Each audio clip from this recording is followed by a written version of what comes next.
Okay, so thank you, Daniel and Sylvia, for inviting me and for organizing this. I know we didn't see this format coming 2 years ago when this was first organized, but here we are.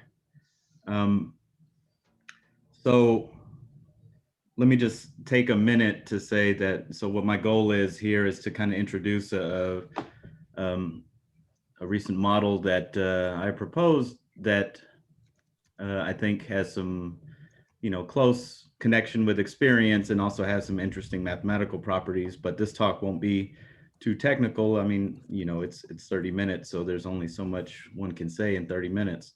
My goal is really to just kind of get the essence of the model across and discuss the limited results that one has already, and then the many open problems at the end. So, and now let me take another 30 seconds to just kind of describe what my original motivation for this was. So I had, um, I guess it was 1 year BC that I was having a discussion with a colleague, and we noticed that several of our other colleagues were working in fluids, and why not in elasticity? And one common objection, I guess, was that one doesn't know what the equations for elasticity are, which is very true. That's just because different materials behave differently. So you can have sort of a richer collection of equations that describe elastic behavior. Um, but even there, so kind of the central question that I came across that I wanted to start learning about is what do we mean when we say a material behaves in an elastic manner, you know? And I went back to reading some literature in the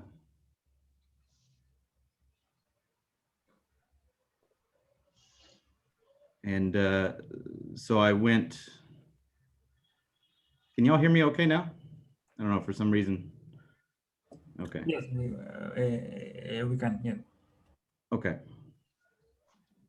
So I went and started reading some of the literature in the mechanics field, and came across this very uh, simple and kind of sharp description of what it means for a material to behave elastically, and kind of dealing with the simplest objects, namely strings, was my attempt to sort of start getting my hands dirty and working with this notion, which is a bit different from the uh, classical definitions one comes across. So, um, okay, so let's get into um, elastic strings or strings in general. So a string is just, or the configuration of a string of natural length L at time t is just given by a curve in three-dimensional space. S from the interval 0L, you can think of 0L as being kind of the um, parameterization of the string for its natural length to RST and R3. And we always assume that the stretch nu, which is equal to the length of the tangent vector, is positive. So these are always kind of regular motions. And the stretch nu, you should think of as the ratio of deformed length to kind of natural length. So if nu is bigger than one, then you're elongating the string. If nu is less than one, then you're kind of compressing the string um, a little bit smaller than its natural length. So because of the pandemic, I had to get a writing tablet, which means now I have at my fingertips the means of very sophisticated graphics whenever I need. So, for example, just so that we're all on the same page, if the configuration is just lying along the y-axis, given by nu 1 times s from 0 to L, then kind of the natural configuration of the string is this middle one in black. Nu 1 being bigger than 1 means I'm kind of elongating it. Nu 1 less than 1 means I'm uh, compressing it to a smaller length. Okay, so in essentially antiquity, they knew the equations of motion for uh, what one would call a mechanical string. Um, so given a priori an external force and mass density nu, and assuming basically two assumptions um, there are two types of forces, this external force and what one calls contact forces, and then also balance of linear momentum. We obtain the equations of motion given here. The left-hand side being something like the acceleration, the right-hand side being the sum of forces acting on, a segment of the string.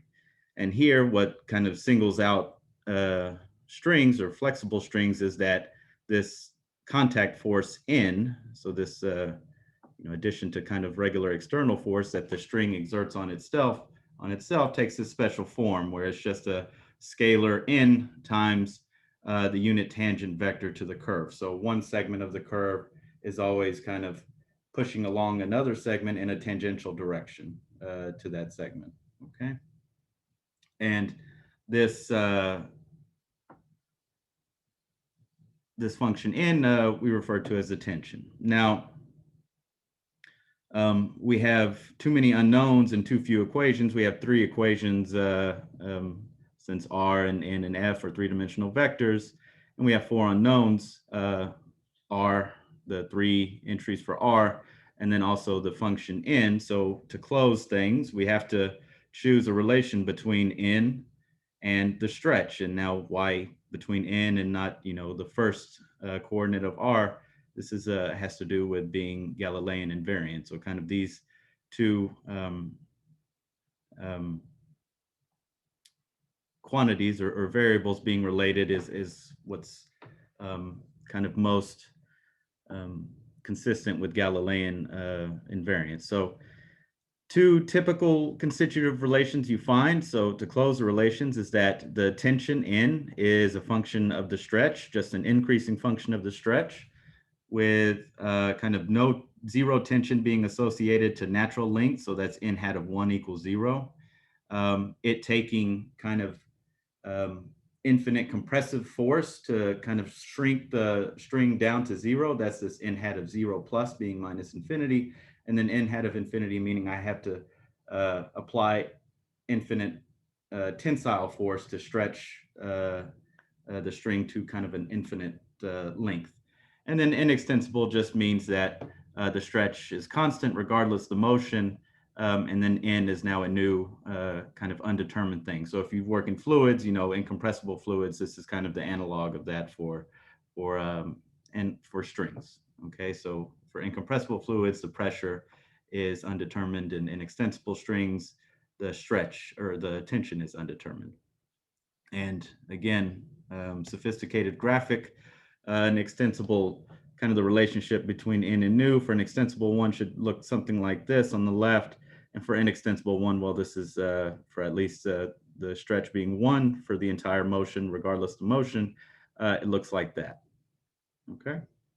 So, you could imagine that, again, in a simplified setting, let's say we're just moving in one motion. Let's say N hat of nu is equal to, let's say, since nu is supposed to be like the S derivative of R, if N is just equal to the S derivative of R and I plug that into the equations, then I get something like the wave equation because I have the S derivative of N. So, you do obtain the wave equation for certain relations between N and nu. Okay. Now, as I said, kind of those two common choices of relations between tension and stress. For the first extensible one, you can always take a string, and as long as you apply enough force to it, you can always stretch it out as long as you want, or squeeze it down as much as you want. And then for the inextensible one, it's always the same length. But common experience is that you can have a string, stretch it, and then at some point it just won't stretch anymore, no matter how much kind of reasonable amount of force you apply to it. Okay. And so at some point I should talk about real world applications. And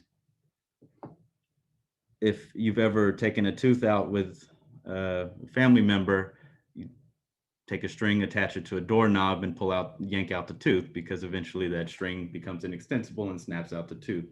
Although in this picture, the brother looks more like he's going to slam the door in the other direction rather than the direction that he should. But okay, so to kind of model this behavior around the end of last year, I introduced a kind of a different relation one could consider, which I called a stretch limiting relation. So now, instead of having n as a function of nu or vice versa, which happens kind of in the extensible setting, you only have nu as a function of the tension n. And there's kind of two threshold tensile values. If you go above this first or below this first tensile value, then you can't stretch the string any smaller. If you go above N1, then you can't stretch it any longer. So written this way, let me just present a little graph of that. So again, on this graph, what you should see is that if N, which is the vertical axis, if I go past N1, then the stretch nu is equal to nu1. And if I go below N0, then the stretch is equal to nu0. So the stretch is always bounded between two values. So it has a maximum value that you can stretch the string and a minimum value that you can kind of compress the string. Okay, and kind of the relation, let's keep in mind and going forward, is just kind of the simplified relation where nu hat of n. So the stretch is given by, and we're just going to be looking at values of tension that are positive, meaning I'm kind of, I have some tautness to the string. So nu hat of n is equal to n, and then it's equal to n1 once I pass n equals to n1. All right, so all right, so I hope this is clear that kind of what this picture here for this different relation is a little bit of a mashup of the extensible and inextensible. Once you reach a certain value of tension, then you are inextensible, essentially, okay?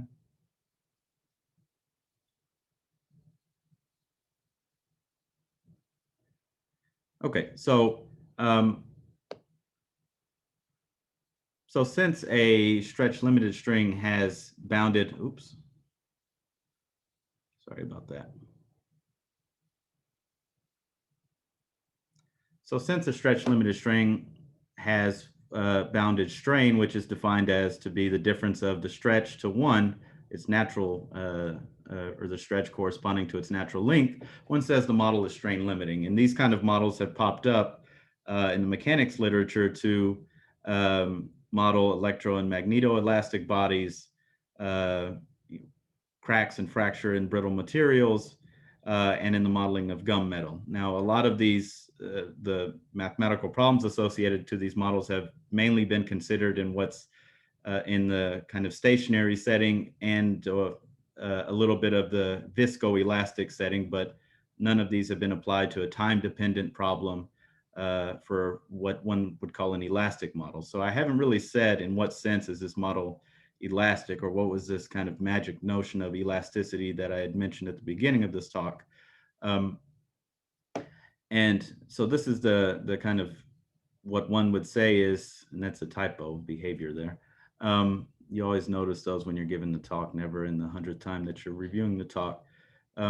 But so one says that these models, this extensible, inextensible, and stretch limited models, model B or model elastic behavior in the following sense, that they just satisfy this kind of balance of energy equation. Okay, one can define a potential energy or stored energy, if you like, W, so that this balance of energy holds. On the left-hand side, we have the sum of the kinetic energy and the potential energy. On the right-hand side, we have the power being exerted on kind of a segment here, AB, which is a subset of 0L.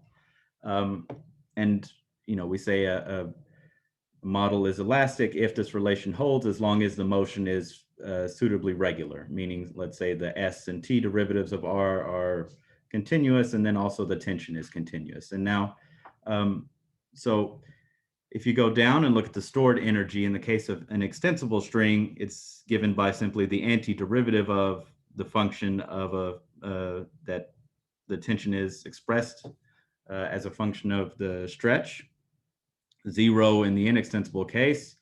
And in the final case for stretch limited, you have kind of a combination of both tension and stretch, right? In the first one, it's just purely a function of stretch. In fact, the first two, and in the third, you have a combination of both stretch and tension. And in fact, if you look at older literature, just the relation extensible or inextensible, this is how one defines an elastic string. One says it's an elastic string if either it's inextensible or you can express the tension as a function of stretch, because then one can define a stored energy in this way and obtain this energy balance. But what some researchers in the mechanics community have kind of realized is that one doesn't have to be that strict with the definition of elasticity if you're just after this energy balance. You don't have to assume that the tension is a function of stretch. You can have a richer class of relations between stretch and tension, like this stretch limiting relation. Okay, so that's kind of some more mechanics related. Now let's get into kind of a concrete problem for this relation and these systems of equations. So kind of the simplest setting that I wanted to consider was if the density is just constant as 1, there's no force acting on it, the string is just laying along the y-axis, and it's fixed at one end, and at the other end, something's pulling on it. Okay, so that's this, what's in gold color here, zeta t plus tau. If zeta is non-negative, then kind of I'm increasing the intensity that I'm pulling on the other end. And I have two parts of this string. So this problem I'm considering is kind of a string that I'm pulling on it and essentially getting to a point where it becomes inextensible. So there's going to be two segments, one which has already become inextensible, and another which still has some flex to it, some extensibility to it. All right. So the dark blue, closer to the fixed point, is the segment that has tension above this threshold, meaning that it's now extensible. And this light blue part is this part that still has some wiggle, that's still extensible. The tension is below the threshold, and the stretch is below the maximum stretch that you can have. Okay, and these two parts of the string are separated by a number sigma of t, which is between 0 and L. So this just parameterizes a point. And I'm also going to assume that it's moving to the right, meaning that, again, I'm pulling on it. The dark blue part is growing, so the string is becoming inextensible, and the extensible part is shrinking. Okay, and my goal is to try and understand what's going on in this simplified setting. Okay, what can we say about the equations? Well-posedness, some simple motions. What do these simple motions tell us? And so on for now. All right, so so how it breaks down in this very simplified setting where I just kind of have the string lying along the y-axis and it's only moving along the y-axis. I'm not doing any kind of whipping about. It's kind of stretching in along itself. That the equations reduce to, in the inextensible part, you can just write down what chi has to be and the tension has to be. And I guess I should have said this a minute ago, but let me just go back 1 second. That I'm assuming, so the tension is bigger than N1 all the way up to this point sigma of t from the left, and it's also smaller than N1 all the way up to this point sigma of t from the right, meaning that the tension suffers a jump discontinuity. Okay, so this means that a sigma of t is a shock point, or is a shock front. All right, so you can then solve the equations pretty explicitly in terms in the inextensible region in terms of what's going on in the extensible region. And if you notice, N satisfies kind of the simplest elliptic equation there is. This is a a session on elliptic equations, so I should say something about elliptic equations. And the equation N satisfies is the S derivative of N is 0. So the simplest elliptic equation there is. And you can define it entirely in terms of what's happening in the extensible region. And what's happening in the extensible region is that the configuration chi, which tells you the position of the string along the I-axis, satisfies the wave equation. And the tension being, or the string being pulled on the one end at L gives you this boundary condition chi s of Lt equals zeta t plus tau. And the fact that the string is, the configuration is continuous gives you this moving boundary condition at the shock point, or the shock front. And so, and one can write down how the shock front moves. It must satisfy, if I'm to assume that I have this jump and that the shock front is moving to the right, meaning the inextensible region is growing. I must have that sigma prime is actually bigger than 1 and less than infinity, which looks kind of like a lax condition, although lax conditions are stated in terms of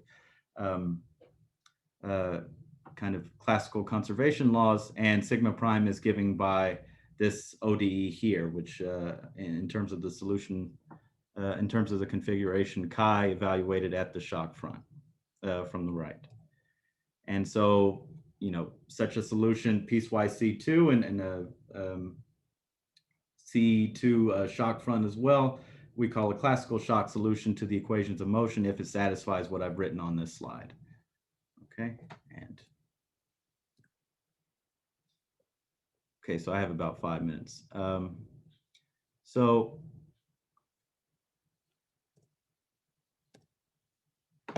now, because we can essentially solve on the inextensible part in terms of what's happening on the extensible part, and because the shock speed is moving faster than 1, which is the speed of propagation for the wave equation, and we can actually solve the linear wave equation explicitly, it's not difficult to show basically what posedness for this problem that we're looking at. So given any set of kind of classical shock front initial data, you can find a unique classical shock solution on some time interval, maximal time interval. And this maximal time interval is always less than or equal to this number t of zeta. What is t of zeta? This is exactly when I've pulled hard enough on the endpoint of the string so that it should exceed being inextensible everywhere, okay? And if I'm not kind of increasing how hard I'm pulling on the string, meaning zeta was 0, then this final time is equal to infinity. Now, the simplest kind of motions are those in which the stretch is constant on each of these segments. So it's always, on the inextensible part, the stretch is always equal to n1 or equal to nu ones in this simplified setting I'm looking at. And according to the boundary condition, I should have it equal to zeta t plus tau on the inextensible part. And so I can actually write down for such piecewise constant stretch the explicit solution. It's given by written here. And the final time of existence is always less than or equal to this t of zeta, this final time that all solutions with one inextensible segment and one extensible segment should exist, except, and it's always less than t of zeta when L is not equal to infinity. In other words, whenever I have a finite string as opposed to a semi-infinite string. And what this means is that at a time before it should, at least when the length of the string is not equal to infinity, the shock front kind of will always rebound off of the end that I'm pulling off of for these constant stretch motions. And how to continue kind of the solution in terms of just having one segment here and one segment here is unclear. But in the case that I have a semi-infinite string, so L equals infinity, then in fact, the final time of existence is equal to the time of existence that the string becomes basically fully inextensible. So I can imagine, so this is kind of modeling that now the string has become fully extensible at the exact time that the tension I'm applying at one end exceeds the threshold for it becoming inextensible. And moreover, the tension actually blows up as you approach the final time of existence. In the case zeta is positive, so basically you're going to snap such a string apart. And a natural question is, this kind of behavior, is this two-parameter family of solutions with constant, piecewise constant stretch, is this stable? And kind of the second theorem that I proved in recent work is that yes, they are as long as you assume they're sufficiently close to this family in a weighted norm, then the solutions, these perturbed solutions, exist all the way up to t of zeta, and the state variables and shock speed approach that of a piecewise constant stretch solution that you can explicitly write down. And so let me just close, instead of discussing the proof, just with some quick open questions. Natural question is, can one include thermodynamics? This was kind of purely a mechanical problem. And you should need this if you want to be able to now extend these solutions that kind of rebound off of one end and have to kind of decrease the inextensible part. What about contact discontinuity? So it's not a shock problem. You should need this if you want to see what happens near catenaries when you have gravity introduced. And this was just for one-dimensional motion. So what about the well-posedness for full three-dimensional motion, where now the string can whip about in three-dimensional space rather than just along the axis? And then, also stability of this 2-parameter family outside of the simple setting. And also, it'd be interesting to extend and investigate this type of strain limiting behavior, for example, limiting curvature in elastic rods. So I think I'll stop there.